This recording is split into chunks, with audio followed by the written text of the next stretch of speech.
বাংলাদেশে ভোট যুদ্ধ, বাংলাদেশে বিএনপি বনাম জামাত লড়াই। শেখ হাসিনা সরকারের পতনের পর প্রথম ভোট, ছাত্র বিদ্রোহে পতন হয় শেখ হাসিনা সরকারের। ওপারের ভোটে এবার নিষিদ্ধ আওয়ামী লীগ। প্রয়াত বাংলাদেশের প্রাক্তন প্রধানমন্ত্রী খালেদা জিয়া, ভোটে বিএনপির কাণ্ডারি খালেদা পুত্র তারেক রহমান।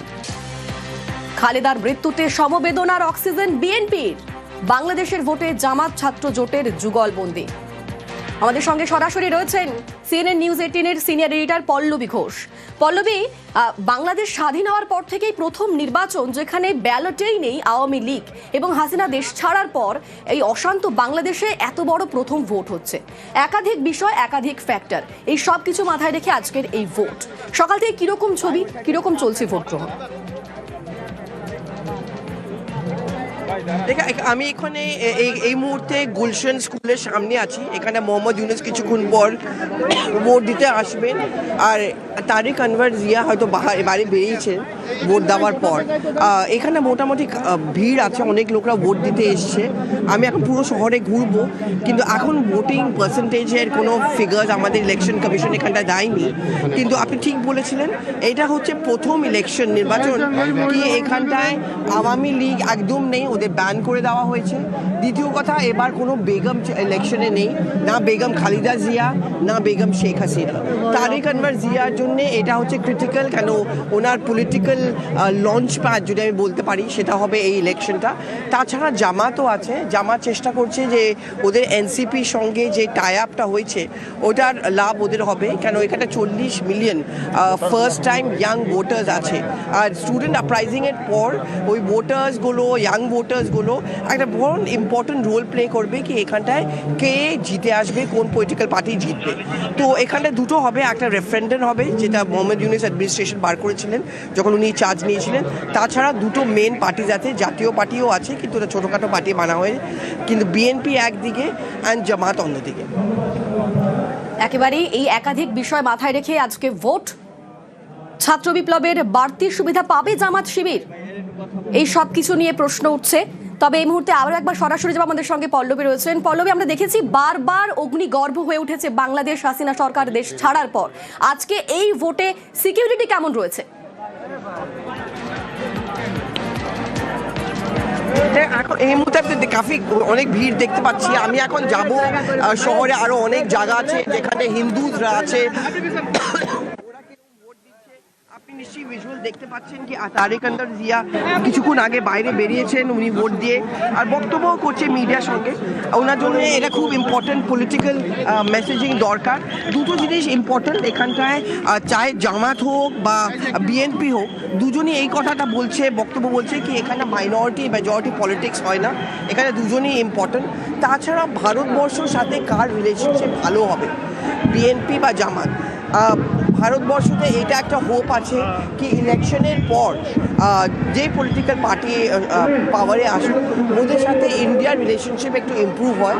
ইন্ডিয়ার একটু চিন্তা হচ্ছে কি চায়না, পাকিস্তান এরা সবাই একটু ইনরোডস করেছে, কেন এটা আমাদের নেবারহুডের কথা। এই জন্য আমরা চাই যে আমাদের বাংলাদেশের সাথে ভালো রিলেশনশিপ হোক।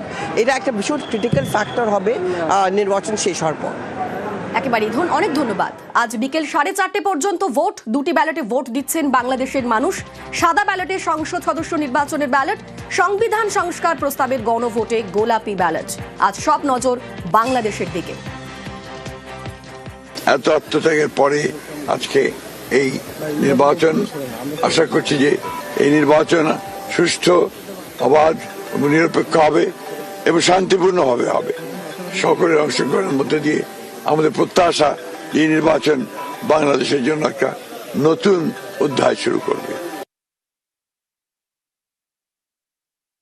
নীরব পরিবেশেই নির্বিঘ্নে আমি ভোট প্রদান করলাম।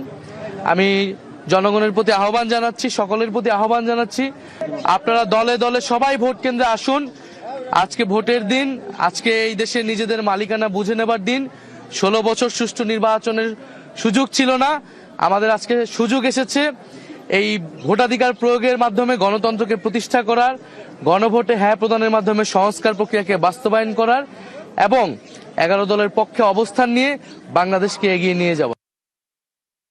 11 দলীয় জোট সরকার গঠনের লক্ষ্যে গঠিত হয়েছে। আমরা মনে করছি আমরা সরকার গঠনের দ্বার প্রান্তে রয়েছি। আমরা ভোট কেন্দ্র পাহারা দিব, ফলাফল না নেওয়া পর্যন্ত আমরা ভোট কেন্দ্রের সামনে থাকবো, মাঠে থাকবো। তরুণদের প্রতি সবাইকে আহ্বান জানাচ্ছি। ইনশাআল্লাহ আমরা জনরায় যেটাই হবে সেটাকে আমরা মেনে নিব। আমরা জয়ের ব্যাপারে আত্মবিশ্বাসী।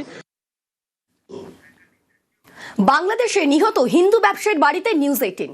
ডিসেম্বরে ঢাকায় গুলি করে খুন মনোল চক্রবর্তী। মুখ বাঁধা দুষ্কৃতীরা দোকানে চড়াও হয়ে খুন করে। এখনো বিচার পায়নি মনোলের পরিবার। ভয়কে জয় করেই ভোট দেবেন সরকার নির্বাচন করতে।